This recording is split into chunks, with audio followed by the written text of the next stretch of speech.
Assalamualaikum warahmatullahi wabarakatuh.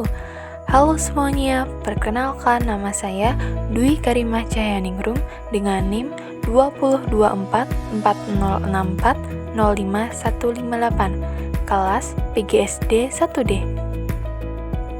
Di sini saya akan menjelaskan tentang implementasi Merdeka Belajar di Indonesia. Definisi Merdeka Belajar.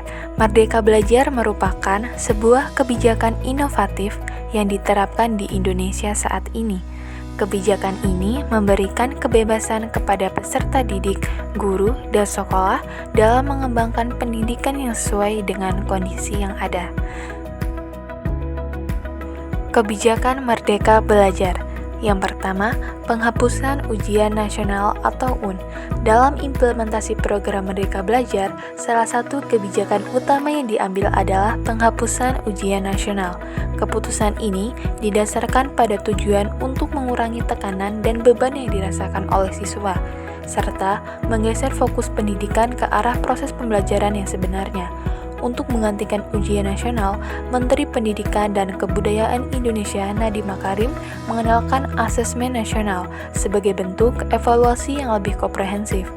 Asesmen nasional melibatkan 3 aspek penilaian, yaitu asesmen kompetensi minimum, survei karakter, dan survei lingkungan belajar. Yang kedua, penyelenggaraan ujian sekolah berstandar nasional atau USBN. USBN dirancang untuk mengukur kemampuan siswa secara lebih akurat dengan memperhatikan konteks lokal dan keunikan setiap sekolah. Dengan memberikan kewenangan kepada sekolah dalam melaksanakan USBN, diharapkan penilaian dapat lebih komprehensif, mencakup aspek kognitif, afektif, dan psikomotorik. Yang ketiga, penyederhanaan format rencana pelaksanaan pembelajaran atau RPP. RPP yang lebih sederhana dan fleksibel bertujuan memberikan kemudahan kepada guru dalam merencanakan pembelajaran yang bermutu. Dengan RPP yang lebih mudah disusun, guru diharapkan dapat lebih fokus pada konten pembelajaran dan strategi pengajaran yang efektif, sehingga kualitas pembelajaran di kelas meningkat. Dan yang terakhir, implementasi sistem zonasi dalam penerimaan siswa baru atau PSB. Tujuan sistem zonasi PSB adalah untuk mengurangi kesenjangan antara sekolah berkualitas dengan sekolah yang kurang berkualitas. Melalui pengaturan zona geografis, diharapkan distribusi siswa antara sekolah-sekolah menjadi lebih merata, sehingga semua anak memiliki kesempatan yang setara untuk mendapatkan pendidikan berkualitas. Dampak positif Merdeka Belajar. Dampak positif dari implementasi Merdeka Belajar ini telah terasa secara luas di berbagai aspek pendidikan, dari peningkatan kemandirian belajar hingga penguatan kolaborasi antar individu. Setiap aspek dari Merdeka Belajar memiliki kontribusi penting dalam memperbaiki landscape pendidikan kita. Berikut dampak positif yang ditimbulkan oleh konsep Merdeka Belajar pada pendidikan di Indonesia. Yang pertama, peningkatan kemandirian belajar. Salah satu dampak yang paling mencolok adalah peningkatan kemandirian belajar di kalangan siswa. Konsep Merdeka Belajar memberikan kebebasan kepada siswa untuk mengatur dan mengelola waktu serta cara belajar mereka sendiri. Hal ini mendorong siswa untuk menjadi lebih mandiri dalam memahami materi pelajaran dan mengembangkan kemampuan belajar mereka secara efektif. Yang kedua, kurikulum fleksibilitas. Merdeka Belajar juga memungkinkan adanya fleksibilitas dalam penyusunan kurikulum pendidikan.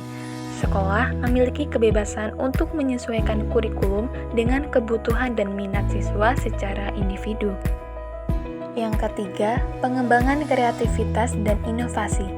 Penerapan Merdeka Belajar juga mendorong pengembangan kreativitas dan inovasi di kalangan siswa, dengan memberikan ruang lebih besar bagi siswa untuk mengeksplorasi berbagai cara belajar dan mengekspresikan ide-ide mereka. Merdeka Belajar memicu kemampuan berpikir kritis dan kreatif. Hal ini penting dalam mempersiapkan generasi muda untuk menghadapi tantangan dan memanfaatkan peluang di era globalisasi dan revolusi industri. Yang keempat, penumbuhan sikap kemandirian. Pendidikan yang mengadopsi konsep merdeka belajar juga berperan dalam menumbuhkan sikap kemandirian yang kuat di kalangan siswa, dengan memperkuat rasa tanggung jawab atas proses pembelajaran mereka sendiri. Siswa menjadi lebih siap untuk menghadapi berbagai situasi dan memecahkan masalah dengan cara yang mandiri. Sikap ini tidak hanya bermanfaat dalam konteks akademis, tetapi juga dalam kehidupan sehari-hari dan karir di masa depan. Yang terakhir, penguatan kolaborasi dan komunikasi. Sistem pendidikan Merdeka Belajar juga mendorong penguatan kolaborasi dan komunikasi di antara siswa, guru, dan orang tua. Dengan memberikan ruang bagi kolaborasi antar individu dan antar kelompok dalam proses pembelajaran, siswa belajar untuk bekerja sama, menghargai keagamaan, dan mengembangkan keterampilan sosial yang penting dalam kehidupan bermasyarakat. Tantangan implementasi Merdeka Belajar. Yang pertama, kesiapan guru dan tenaga pendidik. Salah satu tantangan utama adalah kesiapan guru dan tenaga pendidik dalam mengimplementasikan kurikulum merdeka. Banyak guru yang perlu menjalani pelatihan dan pengembangan profesional untuk memahami konsep dan metode baru yang diusung oleh kurikulum ini. Kedua, keterbatasan infrastruktur. Implementasi kurikulum merdeka memerlukan infrastruktur yang memadai, termasuk akses teknologi dan sumber daya belajar. Di banyak daerah, terutama di daerah terpencil, infrastruktur pendidikan masih kurang memadai yang dapat menghambat pelaksanaan kurikulum ini secara efektif. Yang ketiga, perubahan paradigma pendidikan. Kurikulum merdeka mengharuskan adanya perubahan paradigma dalam proses belajar mengajar. Guru, siswa, dan orang tua perlu mengubah cara pandang mereka terhadap pendidikan. Dari yang berfokus pada pencapaian nilai akademis semata menjadi pembelajaran yang lebih holistik dan berorientasi pada pengembangan potensi individu. Dan yang keempat, evaluasi dan penilaian. Sistem evaluasi dan penilaian dalam kurikulum merdeka juga berbeda dari kurikulum sebelumnya. Penilaian yang lebih berfokus pada proses dan perkembangan siswa memerlukan metode dan alat penilaian yang baru.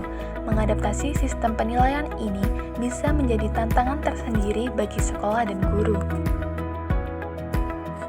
Kesimpulannya adalah, Merdeka Belajar adalah kebijakan inovatif yang bertujuan untuk menciptakan sistem pendidikan yang lebih fleksibel, relevan, dan inklusif. Melalui program ini, peserta didik, guru, dan sekolah diberi kebebasan untuk mengembangkan pendidikan yang sesuai dengan karakteristik, kebutuhan, dan kondisi lokal. Sekian dari saya. Wassalamualaikum warahmatullahi wabarakatuh.